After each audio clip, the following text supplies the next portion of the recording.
Welcome to the Hey Brother podcast. Thank you guys for tuning in. This is another Real Talk. This is part of the podcast that me and Mitch are really excited to bring to you guys. Something that we're starting to hit our groove on, at least we're hoping we're starting to hit a groove on, where we bring you into real conversation as brothers and just about different things that are coming up in our lives.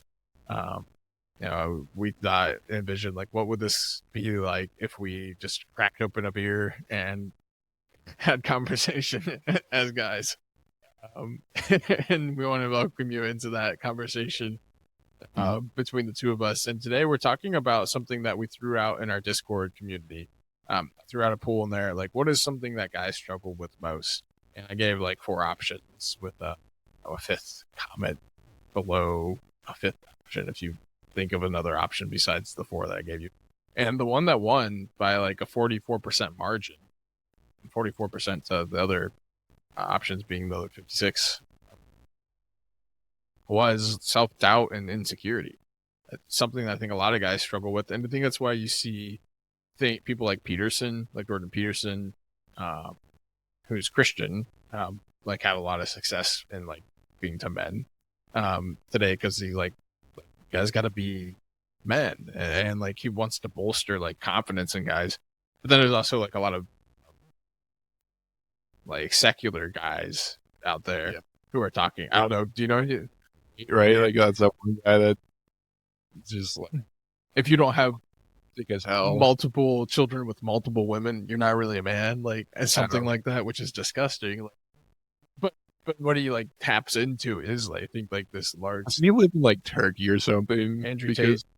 I have no idea. Yeah. I just know him because I got into like talking to guys and like that, like as my ministry, like Capture for More, like mentorship for men. That's what I do. Like I like walk with guys, and people like come up to me and like, do you know who Andrew Tate is? Like he's not Christian. He's some pretty crazy stuff, but man, like he knows how to talk to guys. And I'm honest, full disclosure, I've like not listened to anything he said. like I've like looked up to see who he is. But I know that he fits in that same sphere as Peterson. I've listened to some Peterson, and like I know that he does have like a pretty like you need to be a man like approach to.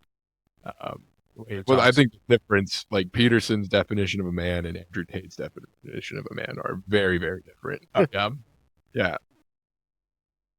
Andrew Tate's idea of what masculinity is incorrect. Yeah, but I get a sense that and again, I have not listened to him, so like I haven't actually listened to him either. Yeah, but like clips and like people reacting to the things he's done, and people can correct us in the comments below, but it's like it seems like a lot of machoism. Yeah, right? like just like big dude with muscles, get a truck, like. And maybe that's an oversimplification, but that it just really seems what it is. It's just like the more macho, the more like domineering, the more like the more.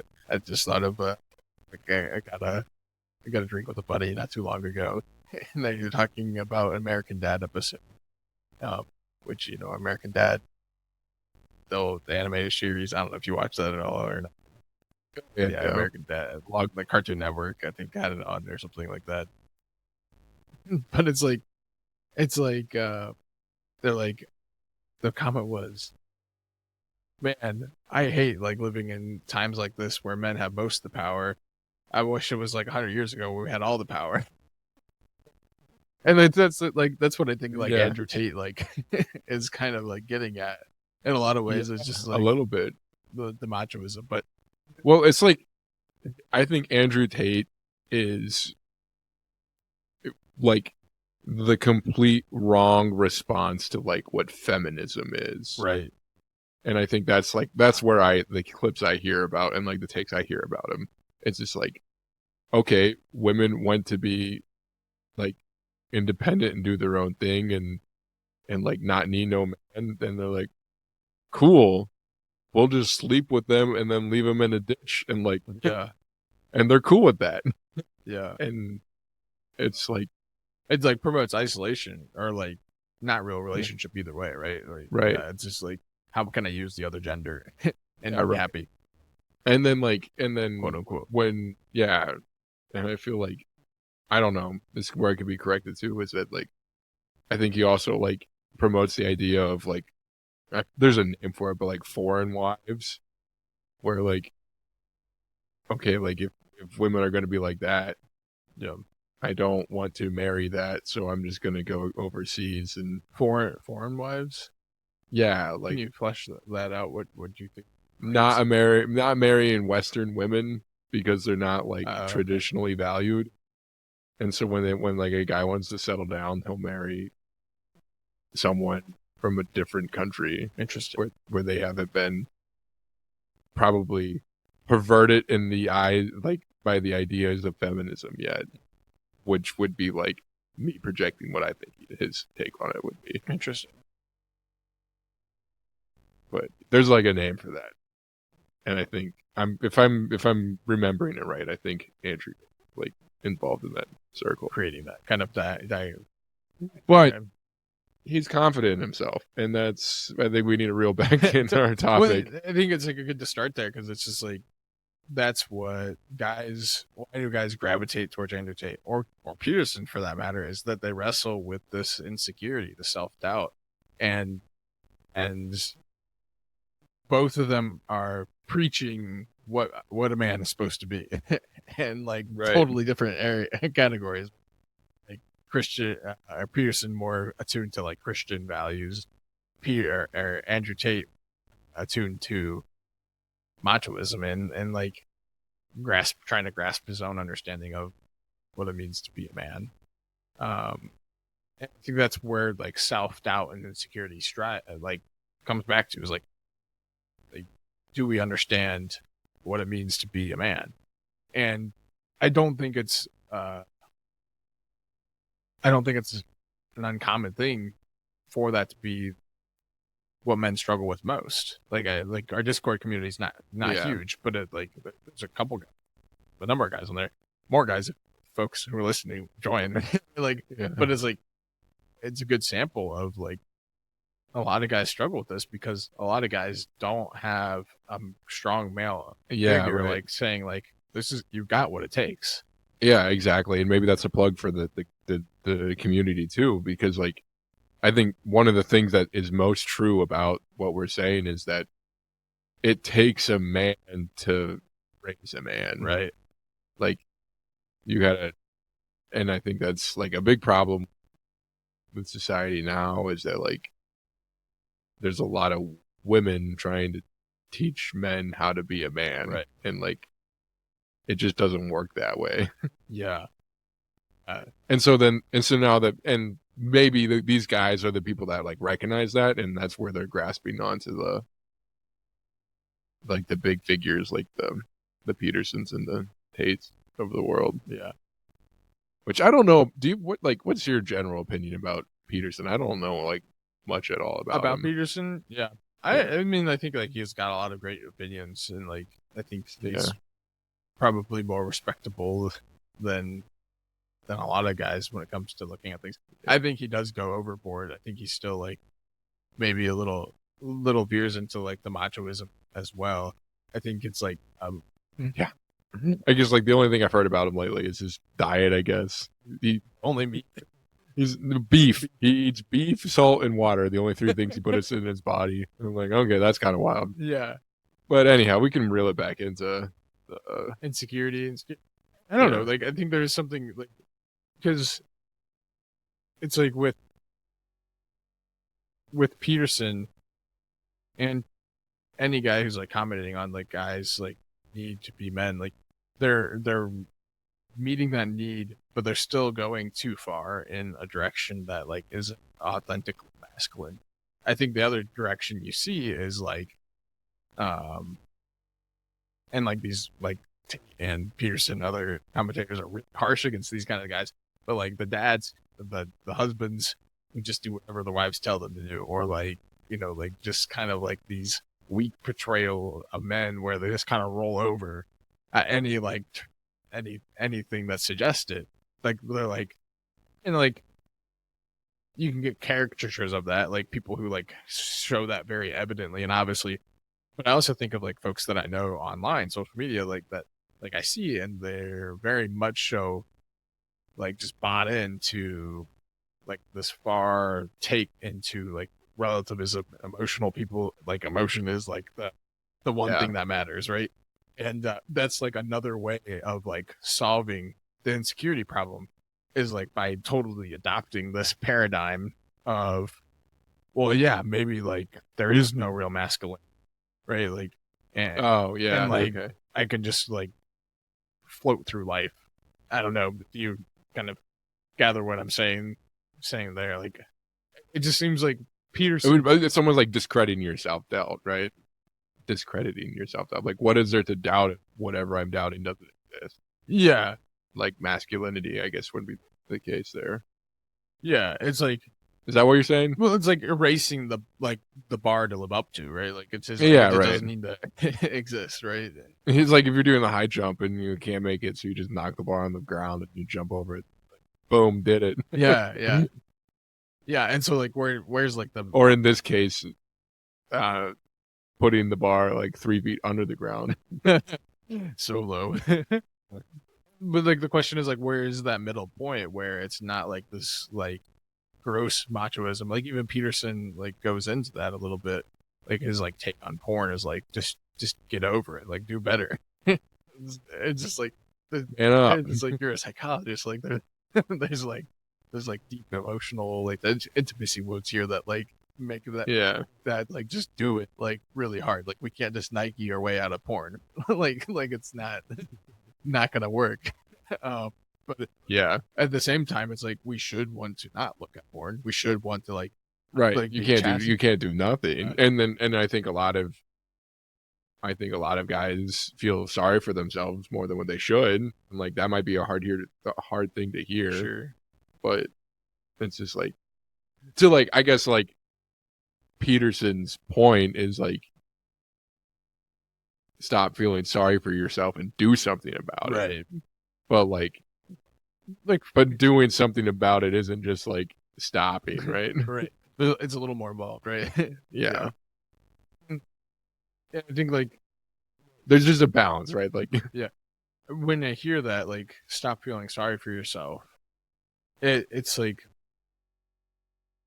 yeah, it's not like a condemnation of like the person.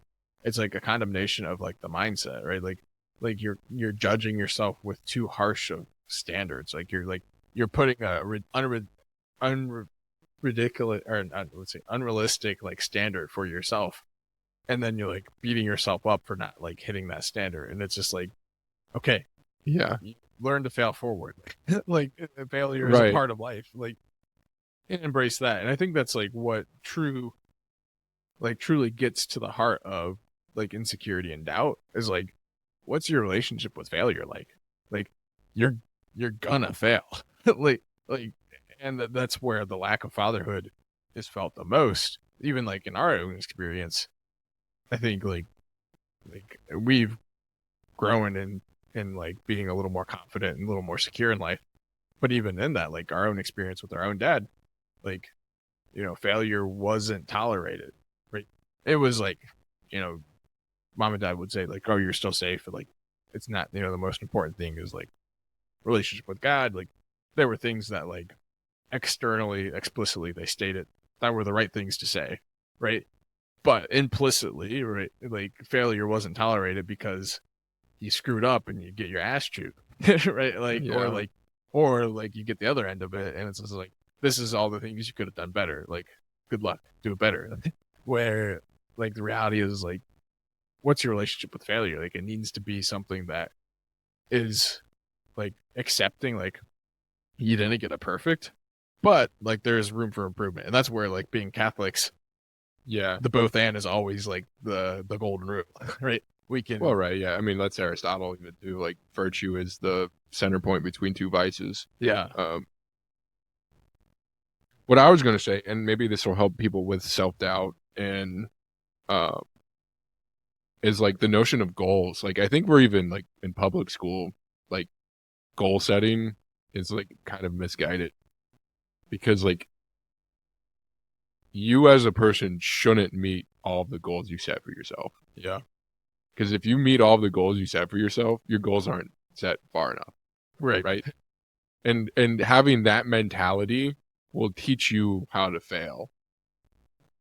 And like failing and not meeting your goals isn't like always a bad thing. Right.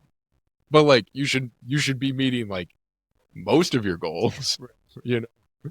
It's like how do you find that sweet spot, right? Like Yeah. that's like I think everyone's running that race. Like no matter how Yeah. confident, secure, like or drowning in self doubt you are, like everyone's trying to figure out how to balance like growing versus like shit, like I'm just gonna throw in the towel. Yeah. being buried by that. Yeah. I think like what you're hitting on is absolutely right. Where like if you are just like living in this really comfortable zone, like you really aren't gonna be growing. And I think the tree example, the tree in the lab example is like a really great analogy for growth. Have you heard? I don't know what you're talking So like about. if you grow a tree in a lab setting, right? Yeah. It keeps growing, and then it falls over because its roots don't grow. Why doesn't its root grow? Because there's no wind resistance, and that's what like actually like causes the roots to actually take like deep pattern of formation is because of the wind resistance. and that's the same thing with us and setting goals is like if there's no resistance, if we're not actually hitting points where we fail, like we're not actually setting out deep roots. We're getting knocked down by the slightest breeze. Like when we encounter And I can see the opposite being true on like just like for getting like self doubt too, is like setting too stringent of goals on, right? Sure. And that's why I was saying like you should be meeting most of your goals, but like if I feel like in times I felt self doubt, it's like when I made 3 goals for myself and I've made progress on none of them. Right. And it's just like, oh man, I feel like a freaking failure. But you gotta not move the mark, right? Like maybe move the mark. I don't know. Be realistic with what you can accomplish. Yeah. And that's like talking against what Peterson's saying, right? Like, Yeah. oh, you're struggling with porn? Just don't. Yeah. Like, well, like that's a terrible goal. Like if like I've been addicted to porn. Well, what was that?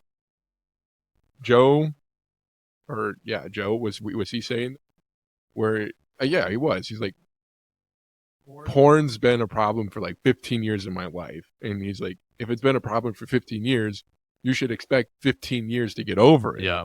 Right? Like to heal, not get over it, but to heal from it. Right.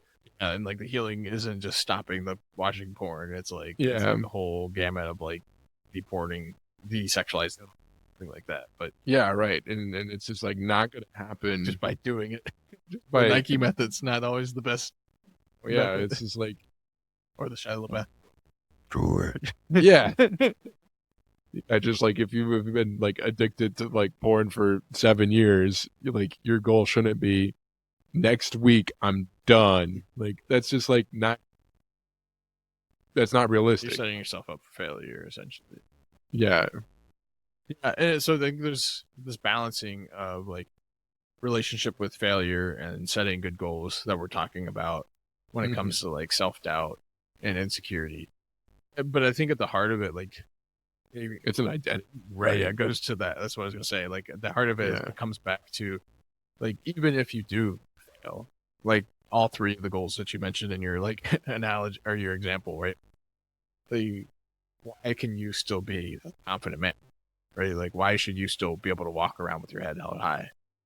Yeah, it's identity, and specifically the identity of like being a son of a loving father that loves you in particular. Right. Yeah. Like that's like enough itself. Right. Like, yeah. The God of the universe cares about you specifically. Right. Yeah, the guy who made it all. Like he's your biggest fan. Yeah. And like an analogy that I give folks that I walk with a lot of times is like looking at, because I think failure is really wrapped up in that self-doubt thing a lot. And then like it affects how we look at ourselves and our identity. I'm a failure. I'm terrible. I'm shitty person, like whatever the case may be. I talk about watching my son like try to grab a glass of milk right off the countertop, and like this was when he was like younger and shorter, and like he goes to grab it and like can't see what he's doing at all, and like just sends the whole thing everywhere. Right? And it's just like I'm sitting there right next to him, and I'm like, buddy, like first it's like let's calm him down, right? Everything's gonna be okay. Like it's just a glass of milk, right? In my anger, like sometimes I don't like respond well. Like human, I have my weaknesses, but in this example, it's like calm him down. Like it's gonna be okay, right? Like it's just milk. Everything is gonna be fine. Let's get you cleaned up, and next time just ask for help. Like I'm standing right next to you. Like just ask for help. And I give that an analogy example to folks that I'm working with because it's true of my life all the time where like I'm screwing shit up and God's like right there where he's like, it's gonna be fine. Like let's get you cleaned up. Just ask for help next time. Right. Yeah, right. Yeah. And like but like helping isn't always like just giving you the glass of milk, right? Like you gotta you're gonna let him fumble with it. Sure. To like learn how to do it himself. Right. Yeah. Yeah. Like there's a progressive learning. Like it's like only through making mistakes, through failure, that like he actually learns how to grab milk and drink it himself, or like learn how to walk even. Like there has to be this element of like making mistakes. But like the important thing is it comes back to the identity because he never stops being my son. Right. He never stops being somebody that I believe is absolutely capable of learning to walk. He never stops being capable of somebody who I think can actually drink the milk, right? Like without spilling it and getting messy. And like the same thing that like our relationship with God, it's like even when we fail, it's like we never stop being like the son that he knows and believes like we can do the thing. And that's why we should walk around with a lot more swagger as baptized Christian men than what we do. Right? Like, because it's like we have a father that is there in our corner and our dad's always bigger, right? Like always bigger than whatever it is that we're going up against. Yeah, sure. And then like, I don't know, I just want to tag on too that like the Lord like uses our weaknesses and our failures to bring him closer to him. Yeah. And like, I just know that there was like a point in my life where like I was fighting off addiction. And then like a year after I like conquered, I was like finding myself like praying like as much. Sure. And it's just like Lord, I want to pray more, but like I just felt like I needed to more when like life was going awful. Yeah. You know, but like it was like through overcoming things like that like brought me closer. And then yeah, like getting over it, you just feel like I don't know. I think the spirit of what I'm trying to say is out there. Yeah, no, I think to bring it back to like that walking analogy, right? Like each time a kid falls over, like it gets back up, he's closer to the goal. Yeah. Right. And each time he falls over and sees his dad staring there, looking at him, he's reconvicted of his dad's care for him, his dad's concern for him, his dad's love for him, right? And that's what happens when we fall over, right? Is this reconviction of like, oh wow, like even though I fell over, even though I like shit the bed again and I like, fell into addiction, like wait, what? Like he's still there, like wow, like, and that's like something that's super powerful as Catholics we get to experience through confession, right? Like, especially if you go to the same priest, right? Like, I'm sorry, Father, I have sinned. My last confession was yesterday. literally, like 24 hours ago, and like to have them like treat you with the mercy that God treats us with, like that's a really powerful way to be drawn into relationship with Him. Have you ever seen the movie Silence? Seen Silence of the Lambs. Silence of the Lambs, different movie. It's like the three. It's not three. It's the Japanese missionaries movie. Ringing a bell. Andrew Garfield's in it. Liam Neeson. No one wears another person's face in it. Not Silence of the Lambs. Okay. just being I don't clear. think I've seen Silence of the Lambs, and that's with Leo, right? Leo. No, I don't. The Jodie Foster is like the Oh, interesting. main character. So silence. There's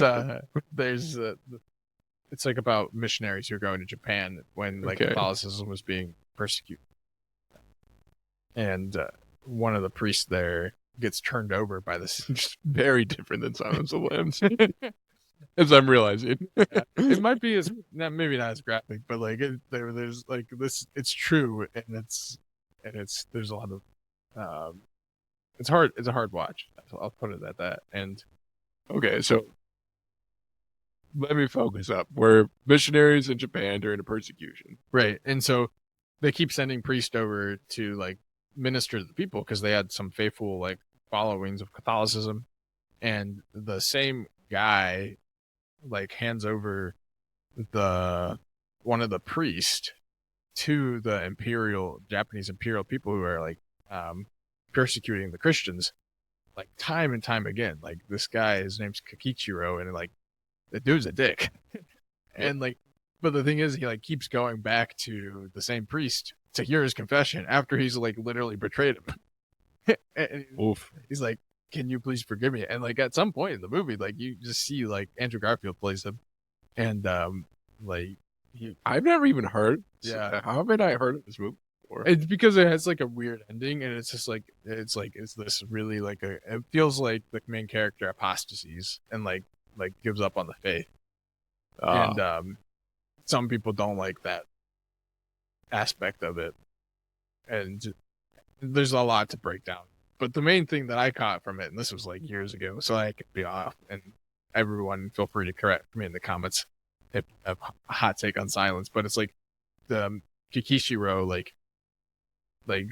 yeah, just completely betrays the priest multiple times and then goes back to confession, and like priest is like, "I forgive you," right? And like at some point you can tell it's not priest forgiving him, but like Right. God, like, and the priest is just like being a vessel, like a broken vessel, like of like, yeah, I'll forgive you, but like I forgive you. Yeah. And that's like, That's crazy. give that example because it's like what God does for us always, and it's like God's never in a space of like actually hating us. He's like anything that we can do, like he's always there to like love us in those moments, and that's where again like it comes back to like Identity, self doubt, like and like despairing. Like when we look at that identity, we have every bit of confidence to live our lives, because it's not because it's like a get out of jail free card, but because it's like it's the ultimate safety net, right? Like we can take a step confidently into our life, knowing that like when we inevitably fail, because it's not like a if we fail, it's like a when we fail, like is somebody there catching us, always. So that's where I think I kind of will wrap my thoughts up. I don't know if you have any more thoughts before we end this real talk episode. Yeah. No, I'm just like, it's definitely the opposite of self doubt is identity, and I think that just needs to be reiterated time and time again. Yeah. Right. Because like, I don't know, what would you say to someone that thinks that they have like solid and as a son of God, but like still struggled with self doubt?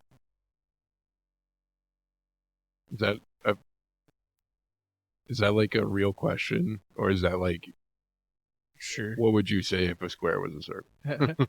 Yeah, no, I think that like I think that's a real question, because I think we're always like works in progress, and so my mind like goes to parts theories there, and I talked about that in a couple episodes before. But like the short of it is like we have parts of ourselves that, like, maybe when we step back and like look at our life, like in the macro, like the big picture, we've given Yeah. ourselves to the Lord, but there's so many parts of our life that we maybe haven't done that with. And Yeah, that's true. and like that's where the self-doubt's probably stemming from, is like these different parts of our lives that we have hidden, even though we can like separate ourselves from that part we don't like to see so much. Yeah. And you can still like affirm like, okay, yeah, I do believe in God, I do accept my sonship. Part that we have like buried in the closet or whatever it is that we're struggling with, that's the part that struggles with doubt, right? That's a better answer than what I would have gave. I would have just said pray more. Pray more. Which, I mean, is valid too, right? Like, you know, it's like, because pray more like makes you more in tune with your identity, God, right, and more in tune with the Holy Spirit and what the Holy Spirit's actually. yeah, Because there's like, I don't know, I could see like self-doubt and like career decisions, right? That could just be you're not praying about it enough kind of moment. yeah, not turning it over, surrendering enough to the Lord. Yeah, and like it's always good to ask the question right before that too, right? Like, what's stopping you from like praying more? What's stopping you from like surrendering more? And that's where it could be like going to that, like, there's this part of my life I'm not so happy about, that I'm not proud of. That's why I really can't surrender this to the Lord, because I'm still hanging on to like this deep seated fear of like not enough, or addicted to this and that, or I lied and cheated my wife, or like, you know, whatever it is. Right? There's so many things that keep us from actually fully trusting that like it's okay for me to bring myself fully to the Lord. So yeah, but it can be something as simple as like, yeah, have you actually prayed? like Yeah. that's like a good check-in for dudes, right? Like, because it's so easy to kind of get locked in and narrow-minded and not actually like, oh yeah, what do you think about this, God? Like, Yeah, you know, appeal to the higher power. yeah. But I think it's a good place to leave things off. There's conversation on self-doubt and looking at like how the antidote to that is really identity. But that's me and Mitch's thoughts. And as always, we want your guys' thoughts down in the comment section. Join us over on Discord and jump into our community there. And yeah, hit us up. You can send direct message to myself or Mitch there and introduce yourself. But we love doing what we're doing with this podcast, and we want to encourage you guys to continue with us on this journey as we strive to become more the men that God has made us to be. And we'll catch you next time. God bless.